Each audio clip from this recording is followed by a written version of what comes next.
EVM VVPATs. So ఈ EVM అనేది portable micro controller. Bharat electronics limited ఇంకా ఎలక్ట్రానిక్ కార్పొరేషన్ ఆఫ్ ఇండియా ఈ రెండూ కలిసి దీన్ని మ్యానుఫ్యాక్చరింగ్ అండ్ సప్లై చేస్తారు. ఈ ఈవీఎం వీవీప్యాట్స్ని గోవాలో first time 2017 state legislative assembly ఎలక్షన్స్లో యూజ్ చేసారు. తర్వాత 2019 లోక్సభ ఎలక్షన్స్లో యూజ్ చేసినారు.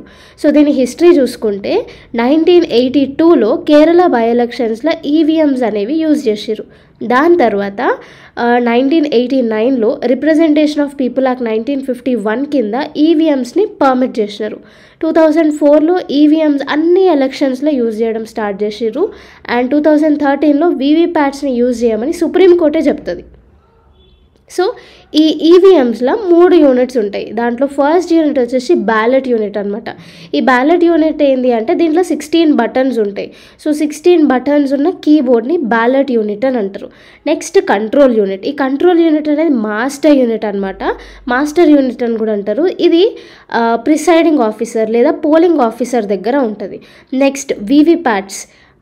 వీవీప్యాట్స్ అనేవి ఓటర్స్ వేసిన ఓట్స్ని వెరిఫై చేయడానికి ఇదన్నమాట.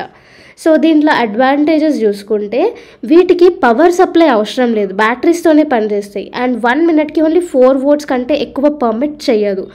అండ్ కంట్రోల్ యూనిట్ పైన క్లోజ్ బటన్ ప్రెస్ చేసిన తర్వాత ఓట్స్ వేసే పాసిబిలిటీ అనేది ఉండదు. అండ్ ఈ కంట్రోల్ యూనిట్ ఎవరి దగ్గర ఉంటుంది?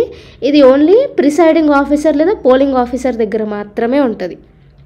అండ్ ఈవీఎంస్ని ప్రీ ప్రోగ్రామ్ చేయడానికి కూడా ఉండదు. సో రీసెంట్గా association for democratic reforms versus ECI and another case 2024లో సుప్రీంకోర్టు ఈవీఎంస్ డేటాని వీవీప్యాట్ రికార్డ్స్తో వెరిఫై చేయమని చేసిన రిక్వెస్ట్ని డిస్మిస్ చేసింది.